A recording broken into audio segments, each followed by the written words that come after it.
Bom dia, meu nome é Hugo Nascimento, eu sou aluno do 4º período do Seminário Teológico Carisma, e nessa manhã o tipo de ministração a ser apresentada é uma ministração temática. Ela tem como público-alvo os alunos do 4º período do Seminário Teológico, turma A, turma Ruios. O tema dessa ministração é adoção, e tem por título Posição de Filhos, Coração de Escravos.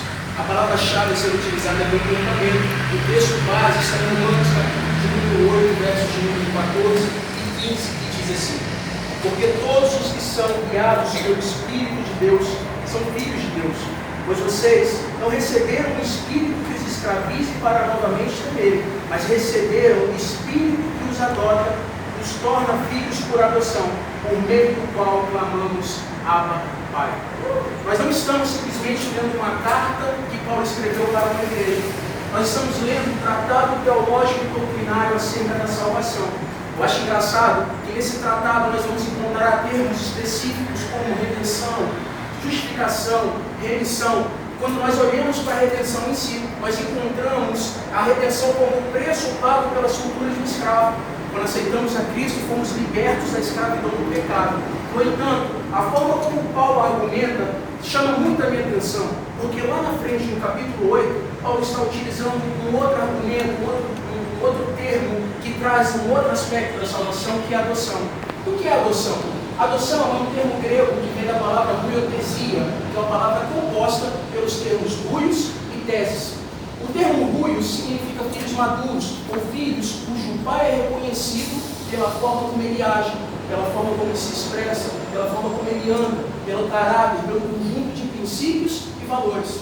A palavra tese significa colocar, mas o colocar reposicionando. Logo, adoção não significa um ato de misericórdia, de bondade para alguém que está desamparado, mas significa sim um reposicionamento em lugar de maturidade para se andar à altura daquilo que é proposto. Agora, o que é que Paulo está colocando? No capítulo 3 de redenção, e lá no capítulo 8 ele está trazendo a adoção, porque simplesmente Paulo está falando para nós: não tem como vocês terem a posição de filhos, mas andarem como escravos, com o coração de escravos. O que Paulo está trazendo é uma chamada para uma consciência cristã que anda à altura daquilo que o Pai propõe por meio de Jesus Cristo. Agora você pode me perguntar: se é possível eu andar na teoria salvo, mas escravo na prática, como é que eu posso identificar isso na minha vida? Eu quero conversar nessa manhã com vocês sobre 3 comportamentos que vão evidenciar se eu estou ou não vivendo essa realidade. O primeiro comportamento é que os filhos eles não perpetuam a identidade do pai por meio das suas obras. O que isso quer dizer? Romanos capítulo de número 8, verso de número 15, vai dizer: pois vocês não receberam o Espírito que os escravize para novamente temerem, mas receberam o Espírito que os torna filhos por adoção, por meio do qual clamamos Abba, Pai. A adoção pode ser melhor compreendida quando nós entramos no contexto histórico e cultural da época de Paulo. Na Idade Antiga, no Império Romano, não se adotava simplesmente porque se queria ter um filho, mas se adotava pelo objetivo de perpetuar a sua identidade entre as gerações posteriores. A grande questão é que um pai fazia a adoção para que a sua identidade fosse perpetuada e também as suas obras. Existe uma relação aí. Por quê? Porque todas as vezes que eu olho para um fruto, eu conheço a árvore de onde veio. Da mesma forma, quando eu olho para a árvore, eu consigo entender qual fruto que ela vai dar. Nós precisamos, como filhos maduros e reposicionados neste lugar, compreender qual é a identidade do nosso Pai. Nós precisamos andar à altura daquilo que o Pai proporciona para nós. Nós não estamos mais debaixo da escravidão, mas estamos em um lugar reposicionados em maturidade, em novidade de vida, como Cristo fez por nós. A grande questão é que muitas vezes nós andamos enganados. Queremos cumprir obras que são nossas, obras que são do nosso ego, que são do nosso feitio, obras que vêm direto do nosso ser. Esquecemos daquilo que o Pai é. Esquecemos da identidade que Ele já cravou no nosso peito. A questão é que filhos precisam andar à altura da identidade do seu Pai. Não queira fazer obras que vão representar o Pai se você ainda não tem a revelação disso. Não vai dar. Não vai conseguir. Desculpa. É complicado. Em algum momento está ruim. O segundo comportamento, ele é consequente. Por quê? Porque se eu não entendo a minha identidade no Pai, se eu não entendo o objetivo pelo qual fui adotado, o segundo comportamento vai me dizer acerca daqueles filhos que vivem pela aparência e não pela essência.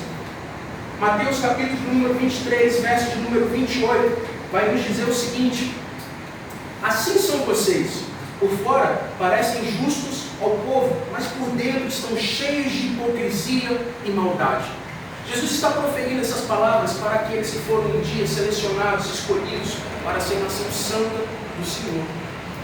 Em algum momento, a nação de Israel foi separada por Deus, foi adotada por Deus, colocada em uma posição de filhos para representar para todas as nações ao seu redor a identidade do seu Pai.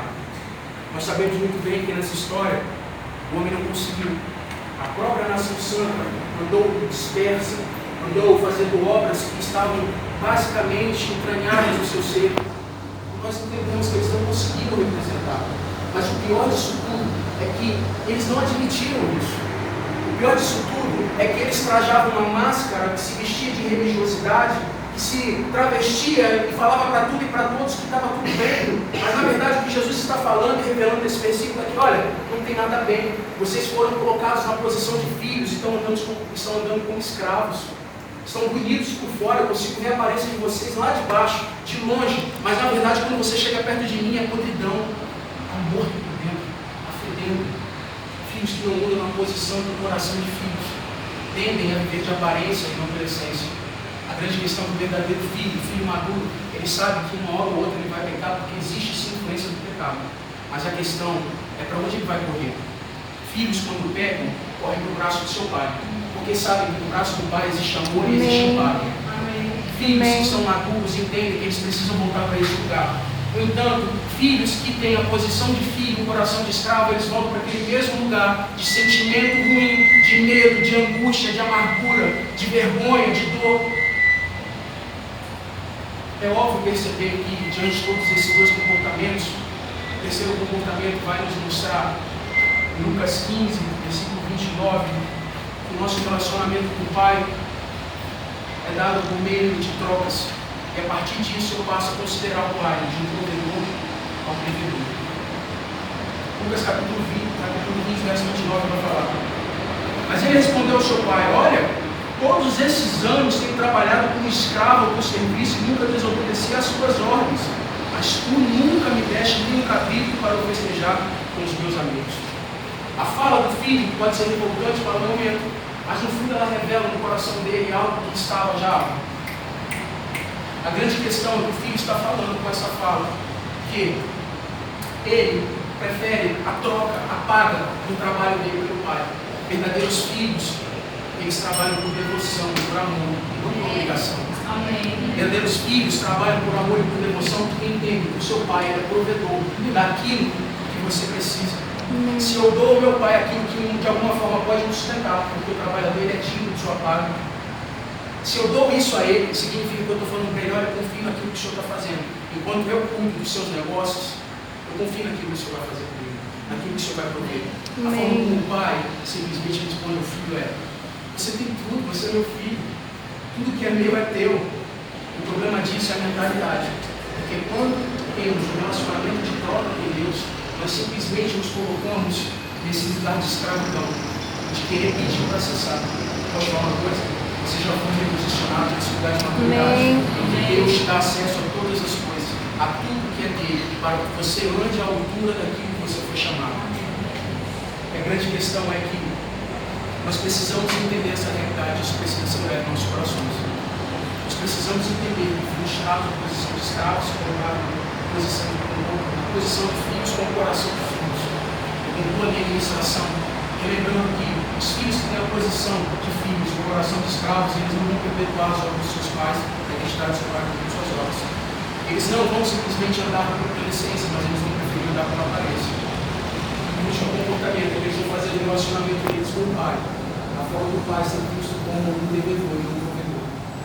Talvez, se nós olhássemos para a cruz do Calvário, novamente, dia após dia, em todo momento, lembraremos que a cruz do Calvário ela não simplesmente nos coloca em lugar de salvação, ela não simplesmente nos dá uma remissão, uma justificação, mas ela também nos reposiciona nesse lugar de identidade, com uma cédula de identidade gravada no peito que diz Filho de Deus.